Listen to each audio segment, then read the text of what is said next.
नमस्कार. मी 24 तासच्या 10वी-12वीनंतर पुढे काय या चर्चासत्रातील पहिल्या भागात आपण आर्ट्स फॅकल्टीतील अर्थात कला शाखेतील करिअरच्या वाटा याविषयी चर्चा केली. याच कार्यक्रमातील दुसऱ्या भागात आपण आता चर्चा करूया कॉमर्स फॅकल्टीतील अर्थात वाणिज्य शाखेतील करिअरच्या वाटा या विषयावर. परब सर, अलीकडे वाणिज्य शाखेकडे विद्यार्थ्यांचा कल वाढत चालला आहे. याचा अर्थ वाणिज्य शाखेतील करिअरच्या संधी अधिक असाव्यात, याविषयी आपलं मत काय? कॉमर्स किंवा वाणिज्य शाखेमध्ये निश्चितच भरपूर संधी आहेत. आपण पाहतो प्रत्येक महाविद्यालयामध्ये किंवा ज्युनियर कॉलेजेसमध्ये कॉमर्स शाखा निवडणाऱ्या विद्यार्थ्यांची संख्या ही नेहमीच जास्त राहिलेली आहे. मला असं वाटतं की आपल्या समाजामध्ये किंवा आपल्या आजूबाजूला विद्यार्थी सतत पाहत असतात की कॉमर्स हे क्षेत्र किंवा कॉमर्स ही शाखा निवडणाऱ्या विद्यार्थ्यांची संख्या जास्त असल्यामुळे साहजिकच नवीन पुन्हा 10वी पास होऊन 11वीमध्ये शाखा निवडताना विद्यार्थी कॉमर्स शाखेला प्राधान्य देतात. त्याचं एक महत्त्वाचं कारण असं असेल की कॉमर्स ह्या शाखेमधून 12वी केल्यानंतर व्यावसायिक क्षेत्र मोठ्या प्रमाणामध्ये उपलब्ध आहेत किंवा ग्रॅज्युएशन केल्यानंतर पदवी घेतल्यानंतर निश्चितच कॉर्पोरेट सेक्टरमध्ये किंवा व्यावसायिक क्षेत्रामध्ये प्रचंड प्रमाणामध्ये संधी उपलब्ध आहेत. आता आपण पाहूया की कॉमर्स शाखा निवडल्यानंतर किंवा 10वी नंतर 11वी कॉमर्स हा विभाग निवडल्यानंतर तो विद्यार्थी कुठल्या कुठल्या क्षेत्रामध्ये आपलं 12वी नंतर करिअर करू शकतो. आपण सुरुवातीला पाहू 11वी 12वी कॉमर्स केल्यानंतर व्यावसायिक क्षेत्रामध्ये काय काय संधी विद्यार्थ्यांना उपलब्ध आहेत. कॉमर्स ह्या क्षेत्रामधील सगळ्यात उच्च दर्जाचं किंवा सगळ्यात सर्वश्रेष्ठ करिअर जर कुठलं असेल तर ते म्हणजे चार्टर्ड अकाउंटन्सी. त्या चार्टर्ड ह्या शब्दाचाच अर्थ किंग असा होतो. म्हणजे ज्याची अकाउंट्स ह्या विषयावर हुकूमत आहे असा तो किंग किंवा राजा. आणि म्हणून चार्टर्ड अकाउंटन्सी ह्या फील्डकडे वळणाऱ्या विद्यार्थ्यांचं प्रमाण निश्चितच जास्त आहे. 11वी आणि 12वी ह्या शाखेमध्ये शिकत असतानाच जर विद्यार्थ्याने चार्टर्ड अकाउंटन्सी किंवा त्याचबरोबर अजून एक व्यावसायिक क्षेत्र आहे ते म्हणजे कंपनी सेक्रेटरी किंवा कॉस्ट अँड मॅनेजमेंट अकाउंटिंग अशा प्रकारच्या करिअरबद्दल जर विचार केला आणि 11वी 12वी शाखेत ज्युनियर कॉलेजला शिकत असताना जर विद्यार्थ्याने CA, CS किंवा CMA ह्या विषयांचा जर अभ्यास किंवा ह्या विषयांची जर तयारी सुरू केली तर निश्चितच 12वी झाल्यानंतर CA, CS किंवा CMA ह्या विषयांच्या ज्या पहिल्या प्रवेश परीक्षा आहेत किंवा ज्याला आपण फाउंडेशन कोर्स म्हणतो त्या फाउंडेशन कोर्समध्ये यशस्वी होण्यासाठी त्यांना नक्कीच फायदा होतो. याचं एक महत्त्वाचं कारण असं आहे की 11वी 12वी कॉमर्स ह्या शाखेमध्ये शिकवले जाणारे विषय आणि CA फाउंडेशन किंवा CS फाउंडेशन, CMA फाउंडेशन ह्या विषयामधले ह्या व्यावसायिक अभ्यासक्रमामधले जे विषय आहेत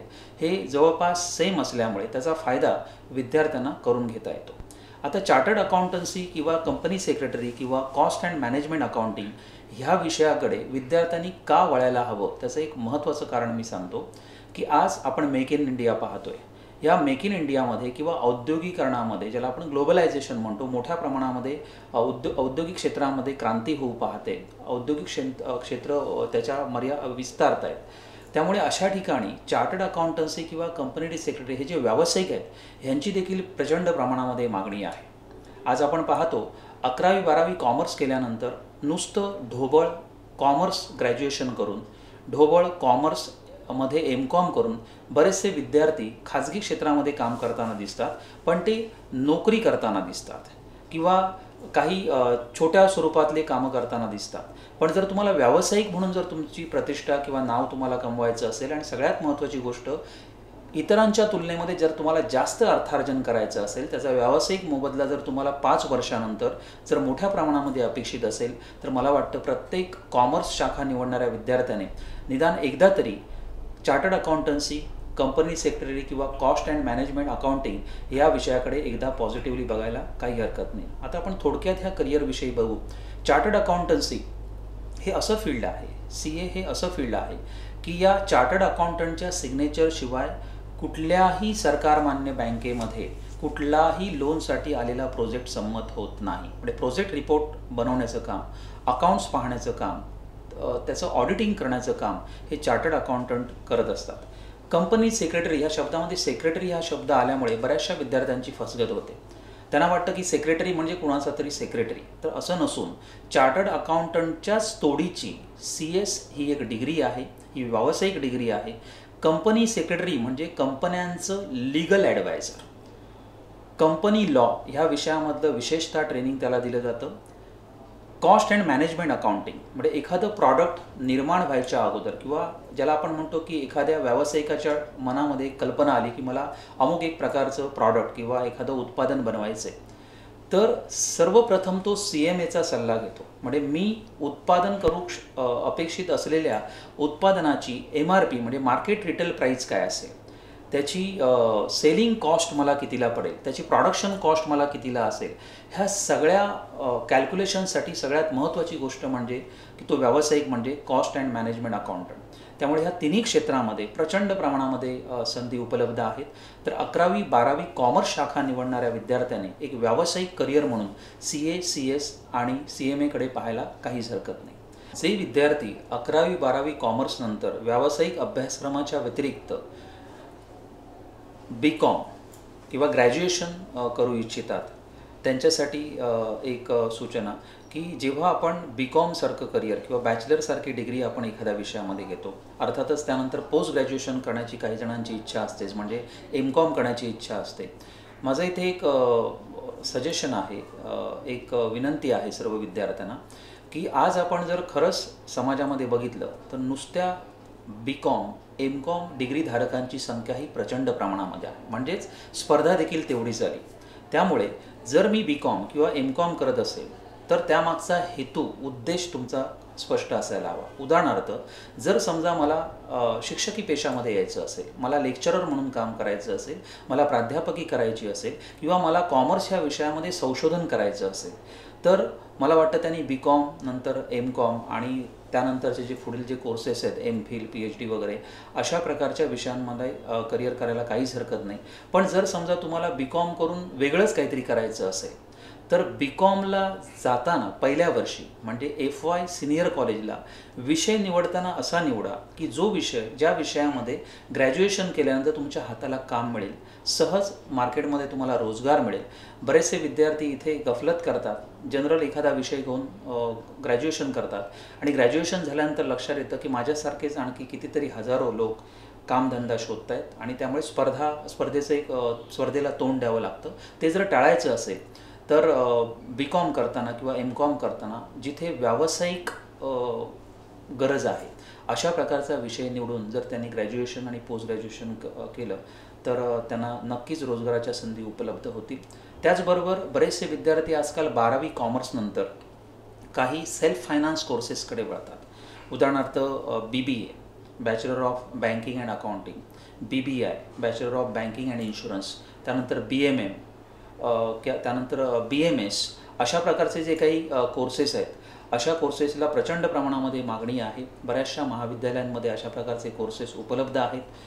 इथे एक पुन्हा सल्ला असा की पारंपरिक कोर्सेसच्या तुलनेमध्ये, पारंपरिक अभ्यासक्रमाच्या तुलनेमध्ये हे अशा प्रकारचे जे सेल्फ फायनान्स कोर्सेस आहेत, अशा कोर्सेसची फीज ही तुलनेमध्ये जास्त असते. त्यामुळे कोर्सची निवड करत असताना जर तुम्हाला खरंच अकाउंटिंग आणि फायनान्समध्ये इंटरेस्ट असेल, नो डाऊट त्यामध्ये प्रचंड स्पर्धा देखील आहे आणि डिमांड देखील मोठ्या प्रमाणामध्ये आहे, पण खरंच तुम्हाला अकाउंटिंग आणि फायनान्सला न्याय देता येईल का? जर तुम्हाला बँकिंग आणि इन्शुरन्ससारख्या फील्डमध्ये जायचं असेल, आज नवीन येऊ घातलेलं क्षेत्र म्हणजे ॲक्च्युरियल सायन्स. पूर्वी तो एक टॉपिक होता, आता त्यावर मोठ्या प्रमाणामध्ये बऱ्याचशा युनिव्हर्सिटीज एक डिग्री देत आहेत, बॅचलरची डिग्री, मास्टर्सची डिग्री. त्यामुळे सेल्फ फायनान्स करिअर निवडत असताना तुम्ही स्वतःची इच्छा, स्वतःचा कल कुठल्या फील्डमध्ये आहे, तुम्ही ज्याला न्याय देऊ शकाल अशा प्रकारची चाचपणी पहिल्यांदा करा आणि त्यानुसार ह्या सेल्फ फायनान्स कोर्सेसला ॲडमिशन घ्यायला हरकत नाही.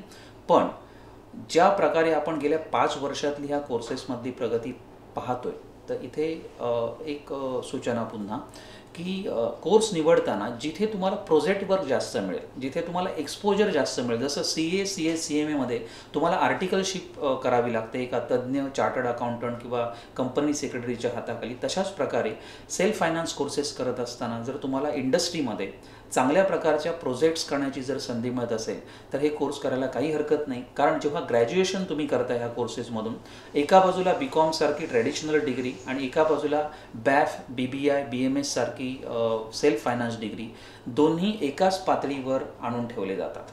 पण जर तुमच्याकडे थोडंफार कौशल्य असेल, त्या फील्डमधलं नॉलेज असेल, तर इंडस्ट्रीमध्ये तुम्हाला लगेच काम मिळू शकतं. अशा विद्यार्थ्यांना देखील जसं एक उदाहरण देतो मी, CA, CS किंवा CMA फाउंडेशन कोर्स केलेल्या विद्यार्थ्यांना आजही CA कंप्लीट न करता किंवा CS कंप्लीट न करता, CMA कंप्लीट न करता जर दुसरी लेवल ह्या कोर्सेसची पूर्ण केलेली असेल तर इंडस्ट्रीमध्ये कमीत कमी 25,000 ते 30,000 रुपयाची नोकरी सहज मिळू शकते. आणि CA, CS, CMAला कमीत कमी 50,000 रुपये CA फायनल केल्यानंतर, CS फायनल केल्यानंतर इंडस्ट्रीमध्ये कमीत कमी 50,000 रुपयाचं पॅकेज आज इंडस्ट्रीमध्ये उपलब्ध आहेत. तर ह्या सगळ्या शक्यतांची चाचपणी करून विद्यार्थ्यांनी प्रोफेशनल व्हायचं आहे की ट्रॅडिशनल मला कॉमर्समध्ये डिग्री घ्यायची आहे, ह्याबद्दल एकदा विचार करायला हरकत नाही. नक्कीच तुम्हाला जर संशोधक व्हायचं असेल कॉमर्स विषयामध्ये, प्राध्यापक व्हायचं असेल तर तुम्हाला BCom, MCom, MPhil, PhD किंवा नेटसारखी परीक्षा देणं हे अत्यावश्यक आहे. परब सर, वाणिज्य शाखेतील अर्थात कॉमर्स फॅकल्टीतील प्रोफेशनल आणि ट्रॅडिशनल कोर्सेसविषयी आपण सखोल मार्गदर्शन केलं. अलीकडच्या काळात कॉमर्स फॅकल्टीमध्ये क्रॅश कोर्सेसविषयी विद्यार्थ्यांची मागणी वाढत चालली, याविषयी आपण काय सांगाल? मला वाटतं क्रॅश कोर्सेसची गरज उद्योग क्षेत्रामध्ये नवीन जसजशा डेव्हलपमेंट किंवा सुधारणा होत आहेत त्यानुसार ती गरज निर्माण झाली. एक उदाहरण म्हणून आपण पाहूया की GST. जेव्हा टॅक्समध्ये बदल झाले किंवा एकच टॅक्स लागू केला गेला तेव्हा GSTबद्दल ज्ञान असलेल्या लोकांची गरज उद्योग क्षेत्रामध्ये निर्माण झाली आणि आपण पाहिलं की GSTचे क्रॅश कोर्सेस सर्व ठिकाणी सुरू झाले. दुसरं एक नवीन उदाहरण घेता येईल ते म्हणजे डिजिटल मार्केटिंग. आज आपण पाहतो की तुमचं बॅकग्राऊंड कुठलंही असू दे, आर्ट्स, कॉमर्स, सायन्स, पण डिजिटल मार्केटिंग ही आजची गरज झालेली आहे. इतर मीडियाच्या तुलनेमध्ये प्रत्येक उद्योग आपलं मार्केटिंग ही सर्वदूरपर्यंत, किंवा आपला भारत हा असा देश आहे की जिथे सगळ्यात अँड्रॉईड फोन जास्त मोठ्या प्रमाणामध्ये वापरले जातात. त्यामुळे प्रत्येक उद्योजकाला, प्रत्येक उद्योगाला असं वाटतं की आपला रीच हा जास्तीत जास्त लोकांपर्यंत पोहोचावा आणि म्हणून डिजिटल मार्केटिंगसारखे 2 दिवसापासून ते 3 महिन्यापर्यंतचे क्रॅश कोर्सेस सुरू झाले. आता आपण कॉमर्स ह्या विषयामध्ये जर बघितलं किंवा वाणिज्य शाखेतील विद्यार्थ्यांना जर करिअर संधी म्हणून जर बोलायचं झालं तर मला असं वाटतं की स्टॉक ब्रोकरेज या क्षेत्रामध्ये एक इन्व्हेस्टमेंट ॲनालिसिस्ट म्हणून, सर्टिफाईड फायनान्शियल ॲनालिस्ट म्हणून किंवा सर्टिफाईड फायनान्शियल प्लॅनर म्हणून किंवा सर्टिफाईड इन्व्हेस्टमेंट बँकर म्हणून अशा प्रकारचे कोर्सेस हे साधारणतः 3 महिन्यापासून ते 6 महिन्यापर्यंत, तर काही इन्स्टिट्यूट हे कोर्सेस 1 ते 2 वर्षाचे देखील उपलब्ध करून देतात, जिथे पुस्तकी ज्ञानापेक्षा कौशल्याला जास्त महत्त्व आहे. आणि त्यामुळे नुसता 12वी कॉमर्स झालेला विद्यार्थी किंवा BCom झालेला विद्यार्थी अशा प्रकारचे क्रॅश कोर्सेस किंवा सर्टिफिकेट कोर्सेस करूनही कमीत कमी वेळामध्ये, विशेषतः 6 महिने ते 1 वर्षाच्या कालावधीमध्ये ज्याची खरंच उद्योग क्षेत्राला गरज आहे, ज्याची खरंच समाजाला गरज आहे, अशा क्षेत्रामध्ये स्वतःचं करिअर करू शकतो. नंदकिशोर परब हे नाव संपूर्ण महाराष्ट्राला MPSC UPSCसाठी सुपरिचित आहे. खास करून कोकण आणि रत्नागिरी विभागात MPSC UPSC, बँकिंग अशा स्पर्धा परीक्षांसाठी नंदकिशोर परब म्हणजे किंगच. आपले अनेक विद्यार्थी स्पर्धा परीक्षांमध्ये यशस्वी झाले आहेत. आमच्या प्रेक्षकांनाही स्पर्धा परीक्षांविषयी आपण मार्गदर्शन करावे.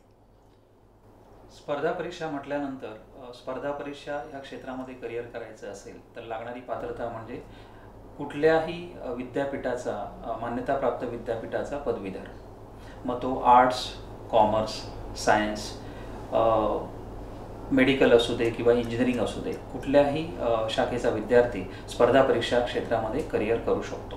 हा अशा प्रकारचा करिअर मार्गदर्शनाचा कार्यक्रम किंवा चर्चासत्र आयोजित केल्याबद्दल मी सर्वप्रथम 24 तासचे आभार मानतो. कारण ग्रामीण भागाला नजरेसमोर ठेवून ग्रामीण भागातील 10वी 12वी झालेल्या विद्यार्थिनींना एक चांगलं दिशादर्शनाचं काम मी 24 तास करते असं मला वाटतं आणि त्यासाठी तुम्ही मला संधी दिलीत त्याबद्दल मी तुमचे आभार मानतो. आता आपण पाहूया की स्पर्धा परीक्षा ह्या क्षेत्रामध्ये जर करिअर करायचं असेल तर मी आत्ताच तुम्हाला पात्रता सांगितली, पण स्पर्धा परीक्षांचा जर अभ्यास करायचा असेल तर तुम्हाला साधारणतः डिग्रीच्या पहिल्या वर्षापासून म्हणजे FY पासून तुम्हाला तयारी करायला हरकत नाही. म्हणजे ती 3 वर्ष जी आहेत डिग्रीची ती तुमची सत्कारणी लागतील. ग्रॅज्युएशननंतर तुम्हाला इकडे तिकडे जॉब शोधायची गरज पडणार नाही. विशेषतः जे विद्यार्थी पोस्ट ग्रॅज्युएशन करतात, BCom नंतर MCom करतात, BA नंतर MA करतात किंवा मेडिकल, इंजिनिअरिंग किंवा तत्सम प्रकारचे व्यावसायिक, इव्हन CA CS सारखे विद्यार्थी देखील आजकाल स्पर्धा परीक्षांकडे वळू लागलेत. आता ह्या स्पर्धा परीक्षांमध्ये विशेषतः महाराष्ट्र पातळीवर घेतली जाणारी परीक्षा म्हणजे MPSCची परीक्षा, महाराष्ट्र लोकसेवा आयोगाची परीक्षा, जी डेप्युटी कलेक्टर ह्या पदापासून ते तालुका निरीक्षक ह्या पदापर्यंत ची जी पदं आहेत ती ह्या परीक्षेच्या माध्यमातून त्यांची निवड केली जाते. UPSC union public service commission किंवा ज्याला केंद्रीय लोकसेवा आयोगाची नागरी सेवा परीक्षा ज्याला आपण म्हणतो, ज्या माध्यमातून IAS, IFS, IPS अशा प्रकारच्या विविध 24 प्रकारच्या अधिकाऱ्यांची निवड केली जाते संपूर्ण भारताच्या पातळीवर, केंद्रीय पातळीवर. त्यानंतर बँकिंगसारखं क्षेत्र आहे, state bank of India, reserve bank of India किंवा IBPSच्या माध्यमातून ज्या परीक्षा घेतल्या जातात विविध पदांसाठी, विशेषतः क्लर्क असेल, प्रोबेशनरी ऑफिसर असेल, स्पेशालिस्ट ऑफिसर असेल, ह्या सर्व प्रकारच्या स्पर्धा परीक्षांसाठी कुठलाही विद्यार्थी जो ग्रॅज्युएशन शिकतोय किंवा ग्रॅज्युएशन केलेला आहे अशा प्रकारचा विद्यार्थी किंवा विद्यार्थिनी पात्र ठरतात. त्यामुळे मला असं वाटतं ग्रामीण भागातील विद्यार्थ्यांनी जास्तीत जास्त स्पर्धा परीक्षां ह्या करिअर क्षेत्राकडे वळून त्यांनी आपापल्या आवडीच्या क्षेत्रामध्ये, जर तुम्हाला MPSCच्या माध्यमातून उपजिल्हाधिकारी व्हायचं असेल, रेव्हेन्यू डिपार्टमेंटमध्ये काम करायचं असेल, जिल्हा परिषदेमध्ये काम करायचं असेल, अधिकारी म्हणून जर काम करायचं असेल तर MPSCची परीक्षा किंवा त्याबद्दलची तयारी करायला हरकत नाही. UPSCच्या बाबतीमध्ये विशेषतः ग्रामीण भागामध्ये थोडंसं भीतीचं वातावरण दिसतं, कारण ते भाषेसाठी विद्यार्थी घाबरतात. पूर्वपरीक्षा ही इंग्रजी आणि हिंदी माध्यमातून होते, पण नंतर मात्र मुख्य परीक्षा तुम्ही संपूर्ण मराठी भाषेतून देऊ शकता, इंग्रजीचा पेपर वगळता. त्यामुळे UPSCच्या परीक्षेची देखील महाराष्ट्रातील विद्यार्थ्यांनी भीती बाळगण्याचं कारण नाही. गेल्या काही वर्षामध्ये महाराष्ट्रातून बहुसंख्य प्रमाणामध्ये UPSCच्या परीक्षेमध्ये विद्यार्थी पास व्हायला लागले. ज्या विद्यार्थ्यांनी इंग्रजी माध्यमातून किंवा मराठी माध्यमातून आपलं शिक्षण पूर्ण केलेलं आहे 10वीपर्यंत, कुठल्याही माध्यमातला विद्यार्थी जरी असेल तर तो MPSC, UPSC ह्या परीक्षेसाठी तयारी करून परीक्षांमध्ये यश संपादन करू शकतो. अजून एक भाग म्हणजे तो बँकिंगसारख्या क्षेत्राचा. बँकिंग क्षेत्रामध्ये बहुतांश संधी आता उपलब्ध आहेत. Staff selection commission, staff service selection commission या माध्यमातून तुम्ही कर्मचारी चयन आयोग ज्याला आपण म्हणतो त्या माध्यमातून तुम्ही विविध प्रकारचे जे मिनिस्ट्रीज आहेत त्या मिनिस्ट्रीजमध्ये तुम्ही वेगवेगळ्या पदांवर कार्यरत राहू शकता. रेल्वेसारख्या स्पर्धा परीक्षा, रेल्वेमध्ये 3 प्रकारच्या डिपार्टमेंटमध्ये ज्यामध्ये टेक्निकल, नॉन टेक्निकल, सिक्युरिटी ह्या फील्डमधल्या विविध प्रकारच्या ज्या संधी आहेत त्या तुम्हाला खुणावत आहेत. इन्शुरन्स सेक्टर आहेत, गव्हर्नमेंटच्या ज्या इन्शुरन्स कंपन्या आहेत ज्यामध्ये LIC आहे, GIC आहे, न्यू इंडिया इन्शुरन्स कॉर्पोरेशन आहे किंवा भारत सरकारच्या ज्या 97 पब्लिक सेक्टर युनिट्स आहेत, भारत सरकारचे जे महत्त्वाचे उपक्रम आहेत, ह्या सर्व आस्थापनांमध्ये तुम्ही ग्रॅज्युएशन पास जरी केलेलं असेल, एक महत्त्वाचा मुद्दा लक्षात घ्या विद्यार्थ्यांनो, ग्रॅज्युएशनला कुठल्याही प्रकारची विशिष्ट पर्सेंटेजची अट नसते स्पर्धा परीक्षांना. त्यामुळे तुम्ही कुठल्याही मान्यताप्राप्त विद्यापीठामधून जरी ग्रॅज्युएशन पास जरी डिग्री घेतलेली असेल तरी तुम्ही ह्या सर्व स्पर्धा परीक्षांना तुम्ही पात्र ठरू शकता. जे विद्यार्थी ज्यांनी पोस्ट ग्रॅज्युएशन मॅनेजमेंटमध्ये विशेषतः MBA केलेलं आहे किंवा ज्या विद्यार्थ्यांनी ग्रॅज्युएशन केल्यानंतर ज्यांना लॉसारख्या फील्डमध्ये जायचं असेल, ज्यांना लॉमध्ये करिअर करायचं असेल, आजकाल बहुतांश विद्यार्थी LLB केल्यानंतर स्पर्धा परीक्षांकडे वळतात, इंजिनिअरिंग केल्यानंतर स्पर्धा परीक्षांकडे वळतात. इतकंच नव्हे तर डॉक्टर झाल्यानंतर MBBS, BMS, होमिओपॅथिकमध्ये स्पेशलायझेशन केल्यानंतर विद्यार्थी, आपल्याकडे अशी बरीचशी उदाहरणं आहेत की जे IAS ऑफिसर झालेले आहेत. त्यामुळे विद्यार्थ्यांनी स्पर्धा परीक्षांकडे पॉझिटिव्हली किंवा सकारात्मक दृष्टिकोनातून पाहणं गरजेचं आहे. विशेषतः आपल्या संपूर्ण ह्या समाजातील जी एक सिस्टीम आहे, जी व्यवस्था आहे, ती आपल्याला सकारात्मक पद्धतीने जर बदलवायची असेल तर आपला प्रशासकीय सेवांमधला सहभाग हा सगळ्यात महत्त्वाचा ठरतो. गेल्या काही वर्षामध्ये ह्या क्षेत्रामध्ये काम करत असताना मला असं जाणवलं की ग्रामीण भागामध्ये विशेषतः कोकण विभागामध्ये स्पर्धा परीक्षांबद्दलची जी जाणीव किंवा त्याबद्दलची जी अवेअरनेस आहे ती थोडी कमी आहे. प्रत्येकजण शहराकडे नोकरीसाठी जातो. पण मला वाटतं ग्रामीण भागातील विद्यार्थ्यांनी आपलं कॉलेज शिकत असताना जर FY SY TY हे शिकत असताना जर त्यांनी स्पर्धा परीक्षांच्या अभ्यासाला सुरुवात केली तर स्पर्धा परीक्षा ह्या तुम्ही ग्रॅज्युएशन झाल्या मग ते बँकिंग असू दे, MPSC असू दे, UPSC असू दे, ह्या क्षेत्रामध्ये तुम्ही परीक्षा देऊन साधारणतः 6 महिने ते 1 वर्ष कालावधीमध्ये तुम्ही ह्या विविध स्पर्धा परीक्षा पास होऊन वेगवेगळ्या पदावर अधिकारी म्हणून काम करू शकता. त्यामुळे स्पर्धा परीक्षा हे खरंच चांगलं करिअर तुम्हाला खुणावतं आहे, त्याबद्दल सकारात्मक विचार करायला काही हरकत नाही. सर, आज आपण मी 24 तासच्या स्टुडिओमध्ये वेळात वेळ काढून आलात आणि 10वी-12वीनंतर पुढे काय या विषयावर विद्यार्थ्यांना व पालकांना सखोल मार्गदर्शन केलं, त्याबद्दल मी 24 तासतर्फे आपले हार्दिक आभार. मी 24 तास हा ग्रामीण भागातील विद्यार्थ्यांसाठी राबवत असलेला उपक्रम खरंच स्तुत्य आहे आणि मी 24 तासच्या पुढील वाटचालीस माझ्याकडून लाख लाख शुभेच्छा. मित्रांनो, मी 24 तासच्या 10वी-12वीनंतर पुढे काय या चर्चासत्रातील दुसऱ्या भागात आपण चर्चा केली वाणिज्य शाखेतील अर्थात कॉमर्स फॅकल्टीतील करिअरच्या वाटा. पुढच्या म्हणजे तिसऱ्या भागात आपण पाहू आणि ऐकूया सायन्समधील अर्थात विज्ञान शाखेतील करिअरच्या वाटा.